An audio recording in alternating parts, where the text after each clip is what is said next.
What's going on, everybody? This is Nick from House of Paint with part 2 of the Stone Golem tutorial series. It is partially a Stone Golem tutorial because this is the miniature that I'm using, but it's really a tutorial on the 3 main steps of miniature painting. Now, there are more than these 3 steps depending on how in depth you want to go with your figures.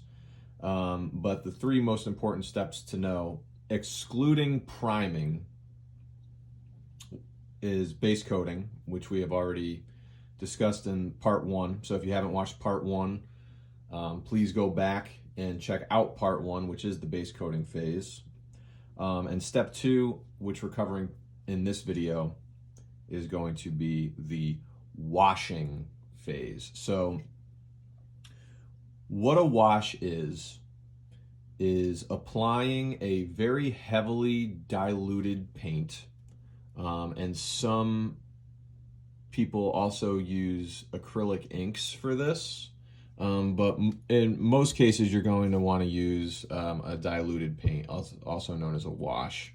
And what a wash is, like I said, it's very, very diluted, and it's really its sole job is to create shadow effects and depth on your miniature figure. So what it'll do is it's so diluted that it very easily goes across the surface of your miniature, and it will settle in the recesses of the miniature, so it'll create that kind of natural shadow effect that you are most likely looking for.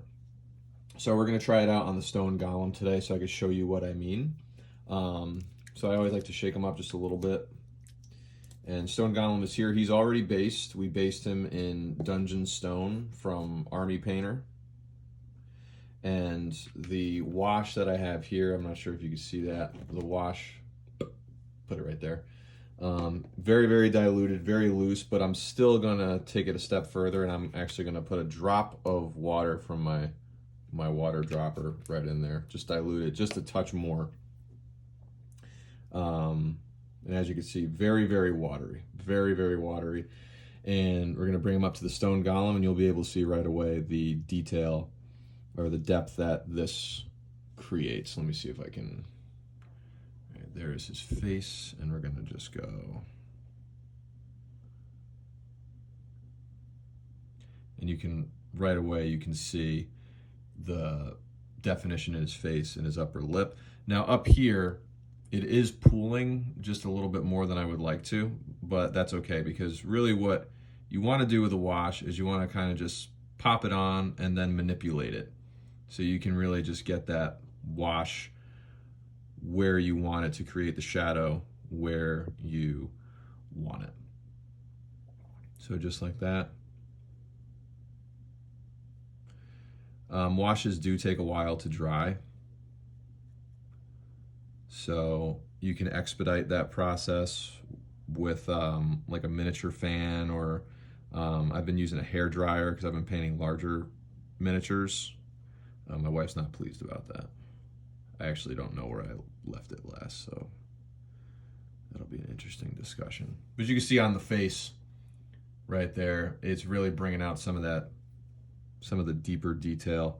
We're gonna go across his like little stone breastplate here, and you can see it's settling into the grooves. And now I'm just gonna kind of move it around. I do want that depth on the lip of this plate here, certainly up here on the shoulder area.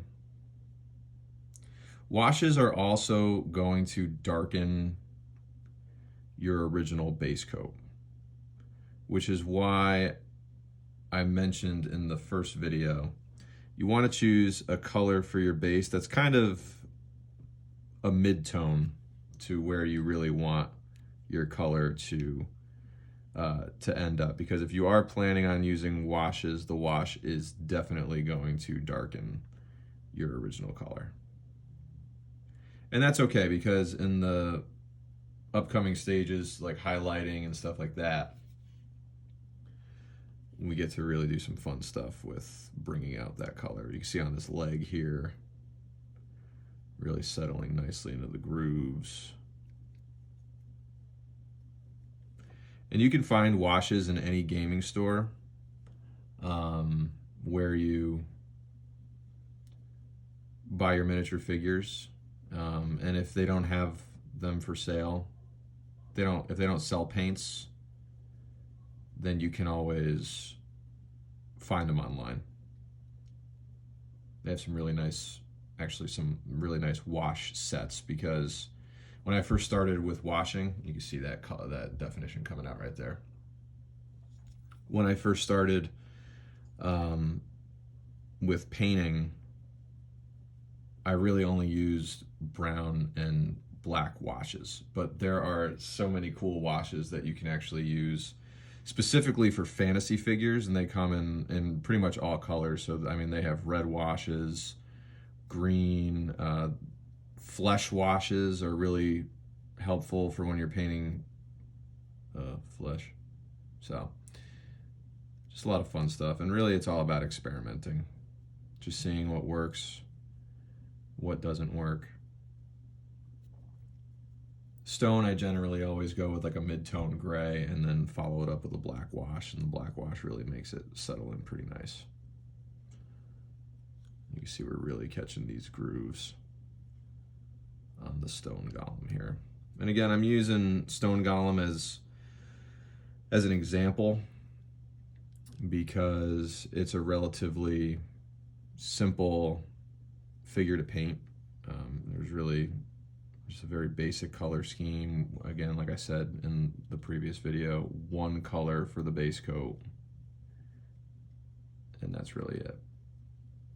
You know, one color for the wash. Sometimes I'll use different color washes just to create more variety on a figure.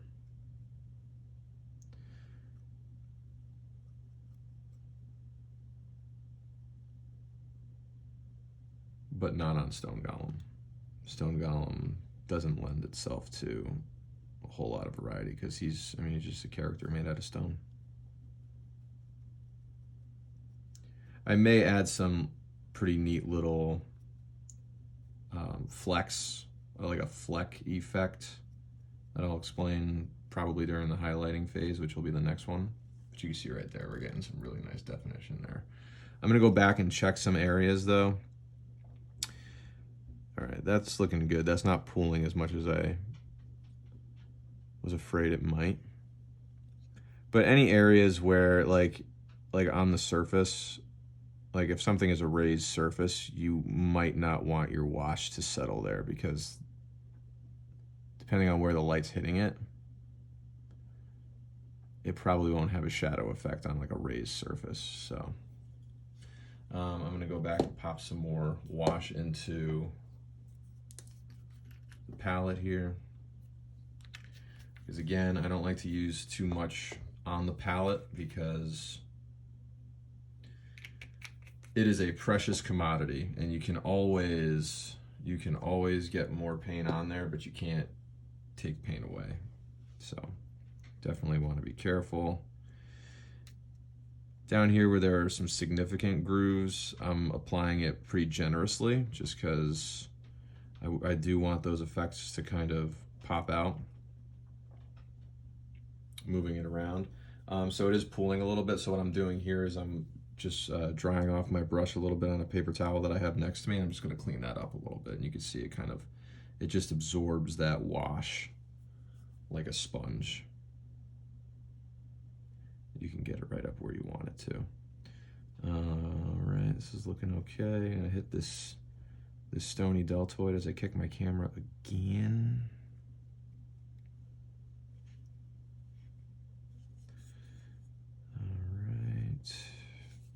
The back of his little Darth Vader stony kind of Sith helmet here.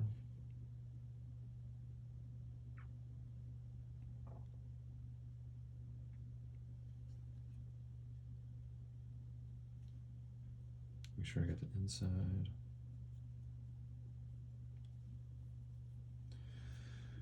All right, this is part of the arm.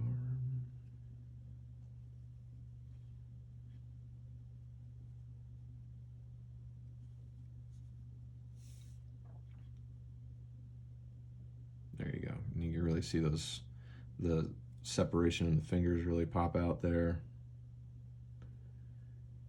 And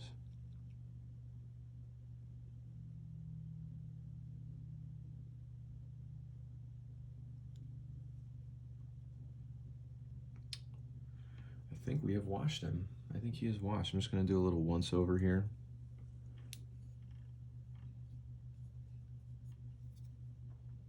I don't know if you can see this, but there's some areas on the arm that I missed, so I am just want to create consistency. You know, you don't want to, because it'll be apparent when you're done washing if you miss some spots and if some spots you left dry. But I think for the most part, he's looking okay. Created a little shadow over here.